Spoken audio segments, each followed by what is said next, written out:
I love you for sentimental reasons. I hope you do believe me. I'll give you my heart. I love you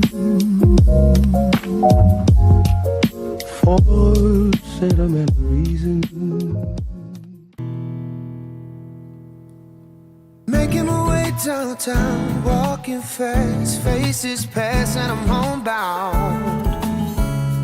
Hello loves, welcome back to my channel. This is Clarice, and for today's project, this is something that I am doing for the first time ever, using this dress that I bought years ago from an ukay-ukay, around 180 pesos yata. So I decided na yung skirt going down or sa lower part ako ng hem simula going up for the skirt, and yung sa likod na plain white, yun yung gagamitin ko for the top of the dress. So instead of cutting everything, gusto ko kasi gamitin ulit yung zipper. So I used the seam ripper to just tas-tas the entire thing off. You can imagine how long this took me, but patience is a virtue. Hindi ko lang sure kung anong sapi ang meron ako. Basta super daming sipag ang meron ako this day. Can you imagine, ang buong dress tinastas ko lang siya using a tiny seam ripper.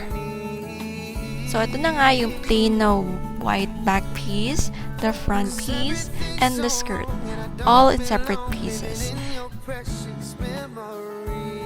Using this onesie na sukat kay Olivia, that's what I used to measure kung saan or hanggang saan yung fabric na kailangan ko for the skirt. As I mentioned earlier, mas gusto ko yung bottom part, so measure ko na lang siya ng enough length and then I cut it out. Gusto ko pa rin yung original na style ng skirt niya na puffy, na para siyang may petticoat. So I did exactly as what the original pattern was.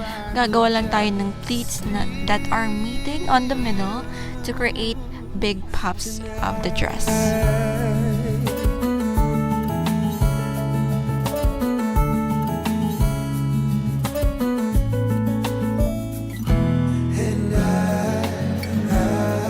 Once everything is secure and pinned down, we will be sewing this pleats to keep it in place.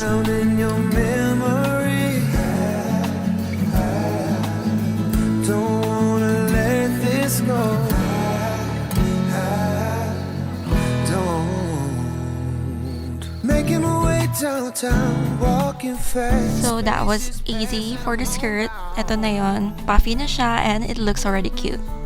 For the top ng dress, yung plain white nga yung gagamitin ko. So I will be cutting this into 3 parts para magawa natin yung top or yung bodice.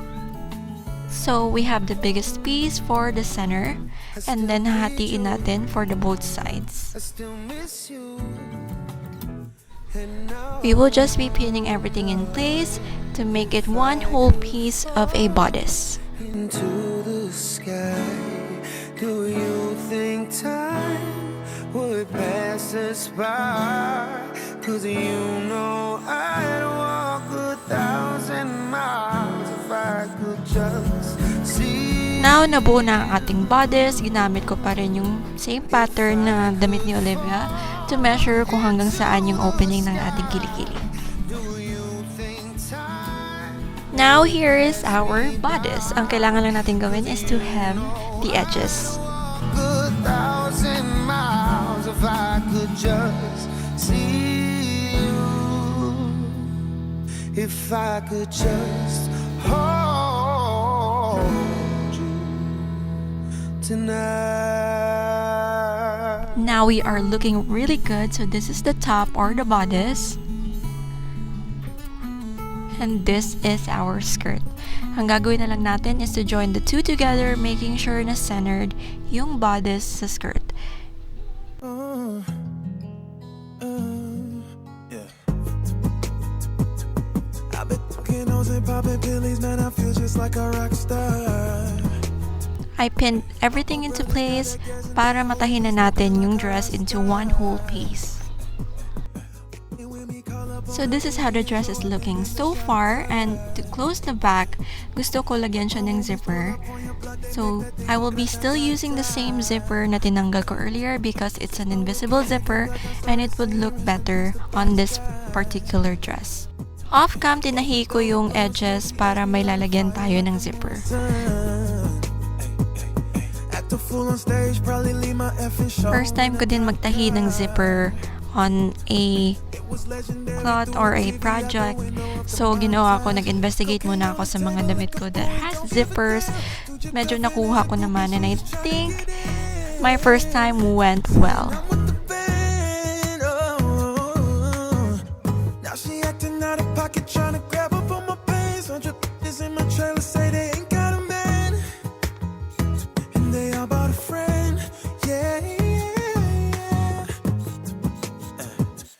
I've been in the hills, smashing superstars, feeling like a pop star. Now that we have the zipper in, ang gagawin naman natin is to close the bottom na hindi na nilagyan ng zipper. Pulling on the tracks, now she's screaming out no minds. They like savage while you got a 12 cop. Using the excess fabric na natira from the skirt, I will be cutting down strips 1 inch thick and then folding them 3 times para makabuo ng straps. I also did off-cam, sinukat ko kay Olivia so I know where to put or where to sew the straps in. Yung idea ko ng style ng strap sa likod is the same as what I did for the summer romper ng Thrift clip ko din. You can click up there para mapanood nyo yun if ever hindi pa. And to achieve that, magtatahi lang ako ng loops on both sides para mag-crisscross yung straps. And that is pretty much it. Very easy.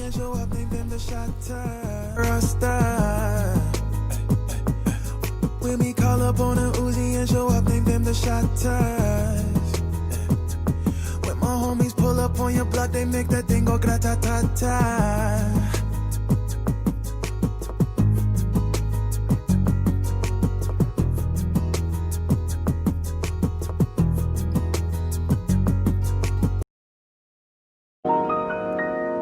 I love you for sentimental reasons. I hope you do believe me. I'll give you my heart. I love you. I hope you enjoyed this project. Ang cute-cute ng outcome. It was quite easy naman talaga, pero medyo matrabaho lang siya kasi I had to seam rip the entire thing apart. Pero tignan nyo naman, naging worth it naman yung result niya. And it looks so cute on Olivia, and I'm so excited to see her in the dress. For sentimental reasons.